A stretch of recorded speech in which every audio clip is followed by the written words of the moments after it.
Hey everyone, and welcome back to Meet the Prof. This is the podcast where my friend Spence and I interview Christian professors using questions we take from college students. My name is Shane Hartley, and we are very grateful that you joined us. Thanks for listening in. And today we'll hear part 2 of my interview with Jonathan Kladder. Jonathan is a professor of music education at the University of North Carolina, Wilmington. And I think one of the most helpful things I get out of this coming interview is how Jonathan shares he handles conflict. That's an answer to a student's question named Sophia. So before we jump in, if you please remember to leave us a comment or a review on whatever app where you're listening to this, where you're watching this, we would really appreciate that. And so here we go. This is my interview, part 2 with Jonathan Kladder. Now, I have a question about your role as a teacher now, as a Christian teacher. One of the things you shared on meettheprof.com is that you said something to the effect of, I try to use my gifts in music to lead others in worship, which I imagine being like in church, but bringing others to a place of worship that way. Is there any way at all you're able to do that in class with music? Or is that just, what's your experience like with that? Yeah, it's difficult. Like, I'm not going to lie. It is not a super easy bridge to connect those two worlds. I will say that I do coach a couple of popular music ensembles, which are essentially rock bands. And the musicians in those come from a wide range of backgrounds, obviously, in their faith. And I will say that I've been able to have conversations whether coaching or facilitating or one-on-one with those musicians about kind of like my story that I talked about a little bit before about how I was a closeted punk rocker. And then through those conversations, I do talk about, like, as a gigging musician, as a playing musician who plays out in a wide range of different contexts, that I was a church musician and that I played in church, and here are the instruments that I've played in churches, and I still try to be an active musician. And it's great because, like, one of the drummers right now, she's an active drummer for one of our local churches here. Really? And so I've had more and more musicians who I've worked with in different capacities feel comfortable because I've said that, like, yeah, I play at my church too. Or sometimes it comes up on a one-on-one conversation where, like, hey, I ask them, like, well, how did you learn music? Like, what's your background in music? Like, how did you get to where you are today? Yeah. And it's really great because a lot of them will say, well, yeah, I started in the church choir. Or, you know what I mean? Or like, I was, I was a vocalist and a lead worship leader for a few years in middle school and high school at my local church. And by just asking a very broad question, and hopefully have created a space where they feel comfortable to talk to me as a human, which goes back to what we were talking about earlier, is just feeling, creating a space where they know I'm a human and they can talk to me, has allowed that conversation piece to happen, where I've been able to kind of through the woodworks understand who are the students who are the Christians, and the ones who maybe don't identify as being Christians, but know that I am, because I've spoken about the fact that, I was a worship director in a church, and I'm an active musician who plays in churches. So that has been a good way for me to kind of open the conversation about being a believer and being a Christian. Specific. That seems so natural. I mean, this is a big part of your life, that you're a musician and you've spent a lot of time leading in worship at church, and students can very easily put that together then. Oh, because his faith means a lot to him. Yeah. And for me, like, I haven't talked a lot about this too. I don't always talk about it with students, but for me, the original concept of music is worship. You know what I mean? Explain that. I mean, look at the Psalms, So to me, I think that's one of the reasons why God created music, was for worship, to worship him. So I think that's super important as we think about, like, the way that music exists today and how we consume music and the secularism associated with music, and how I think Satan really has taken a lot of what is popular music in some ways and regards and turned it against what its original purpose was, which was to worship God and connect us closer to God through the Holy Spirit. So that's a side note. Well, that's an important one, I think, that I haven't really considered. Yeah. What do you mean about music being having an original intention? And where is that in the Bible, or where'd you get that idea?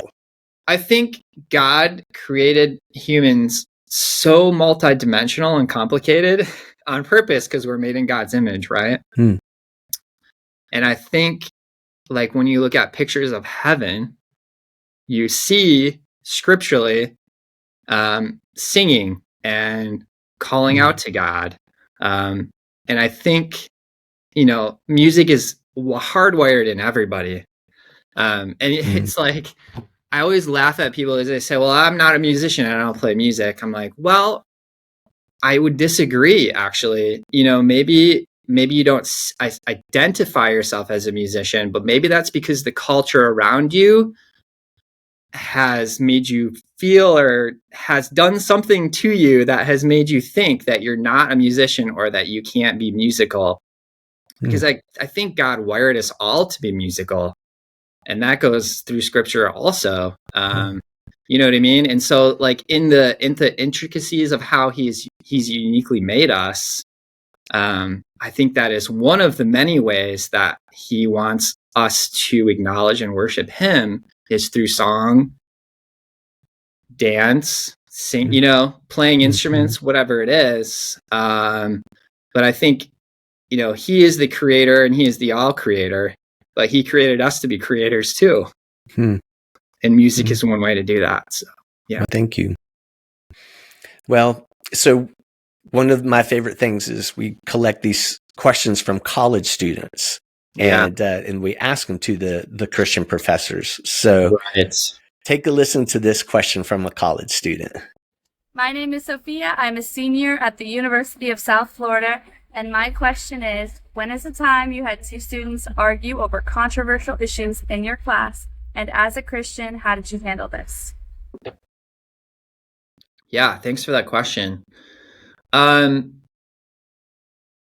can think of a few times that we've had arguments between students. Typically, what I could suggest, though, in my context is, of course, I'm coming through this lens with it in music.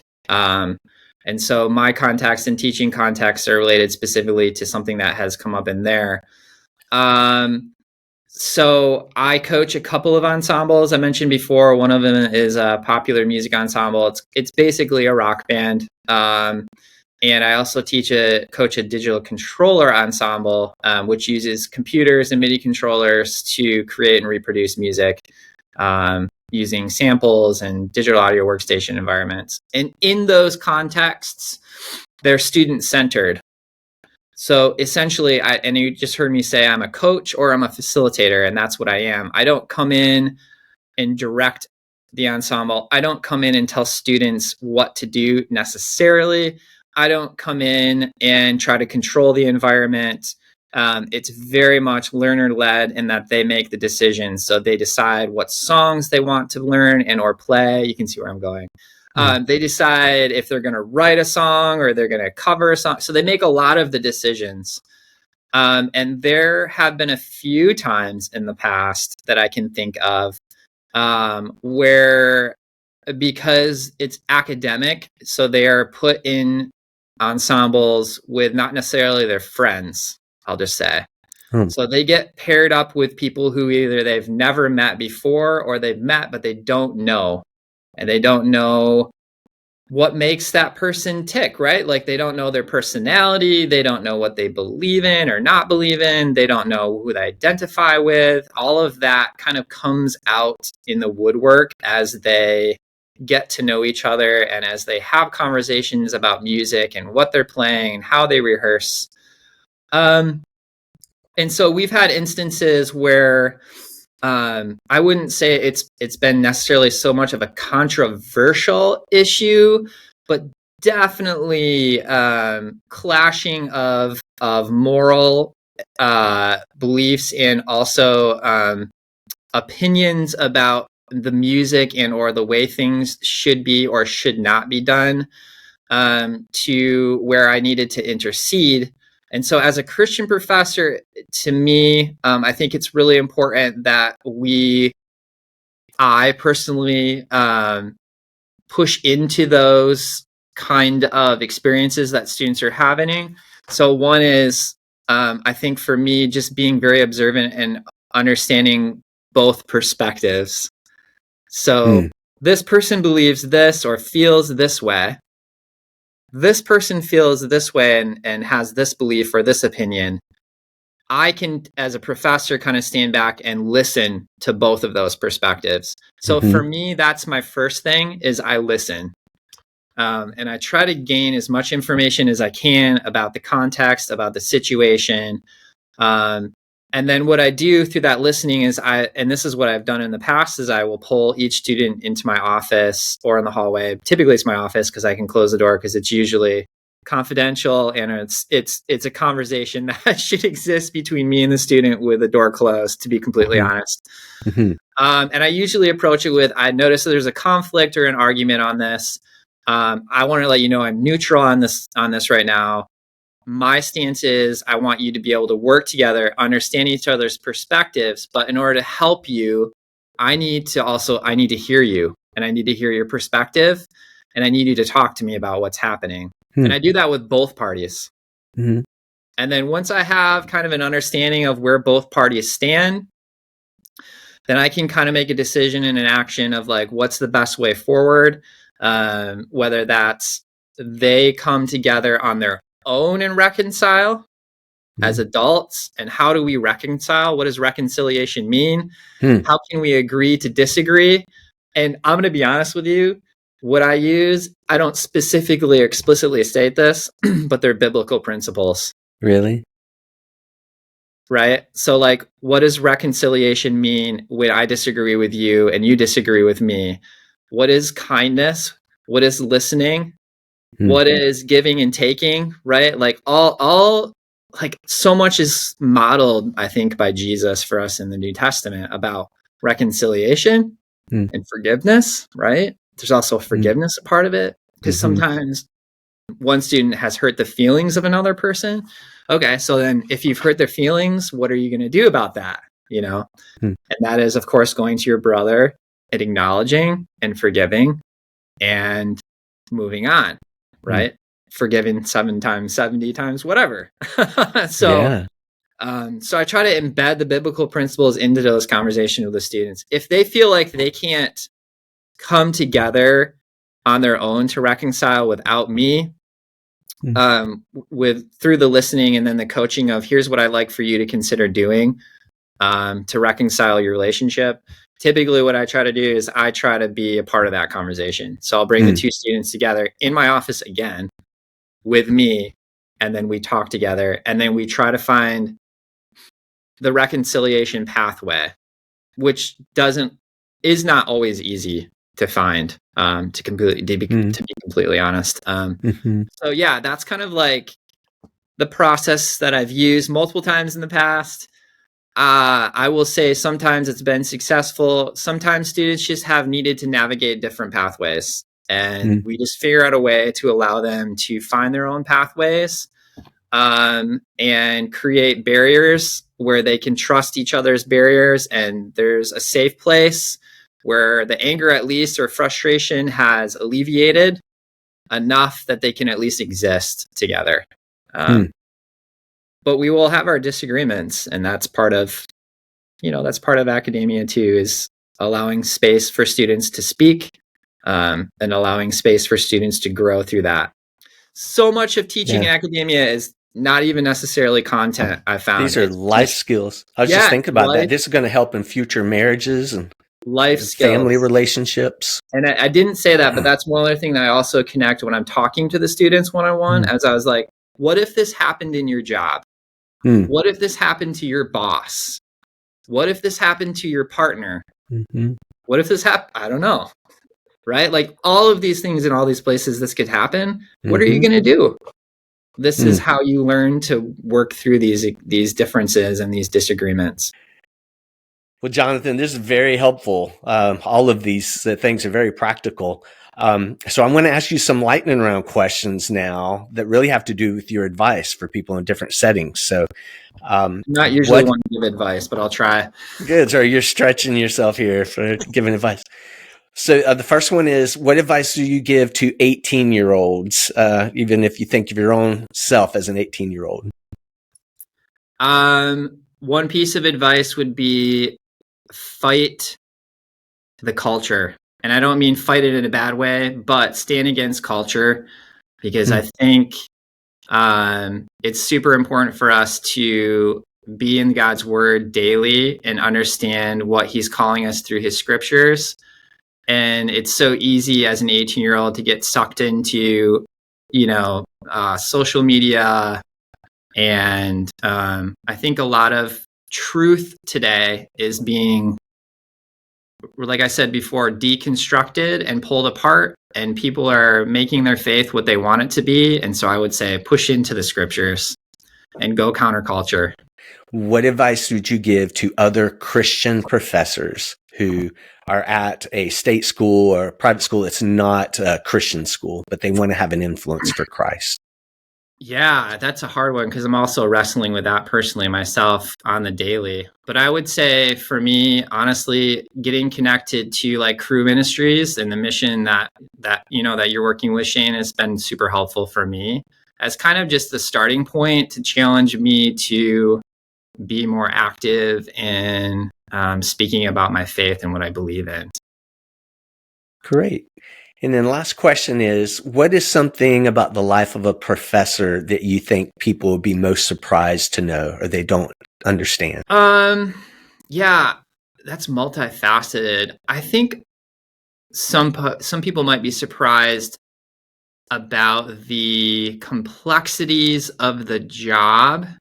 When you look at a professorship position, I know for me, when I was outside of it, I didn't fully understand the layers of complexity associated with committee work, with faculty, and also the promotion and tenure process can be daunting and scary. Okay. Maybe more than what some people might actually know about. So Yeah. Well, Jonathan, thank you so much. I really appreciate this time. I thought this is very helpful. I've got notes where I take things from this that are really helpful for me. And I think one of the things is just this appreciation for music, thinking the intentional purpose of music being for worship. Yeah, absolutely. Turn on that stereo in your car and worship God in the stereo with your voice. Right? That can be you as a musician. That can be you as connecting to God. So, absolutely. I love it. Great. Well, thank you so much, Jonathan, for being on the podcast. You're welcome. Thanks for having me. I appreciate it. I hope you enjoyed that interview with Jonathan Kladder. He is very available to talk more, answer more questions, and so you can email him. I'll put his email address in the description of this episode. You can find him and read more about him at meettheprof.com. And if you're a college student, please follow us on Instagram, Meet the Prof Official, and leave us a question for other college professors. We would love to include your question on future shows. If you're a professor, would you please consider putting your own spiritual story on meettheprof.com? We'd love to hear professors sharing how they came to meet Christ, how they've grown closer to Christ. If you are interested in giving financially to this ministry, you can give online at give.crew.org/0424344. So thank you for joining us again. And until next time, we hope this encourages you to have a Christ-centered conversation on your college campus.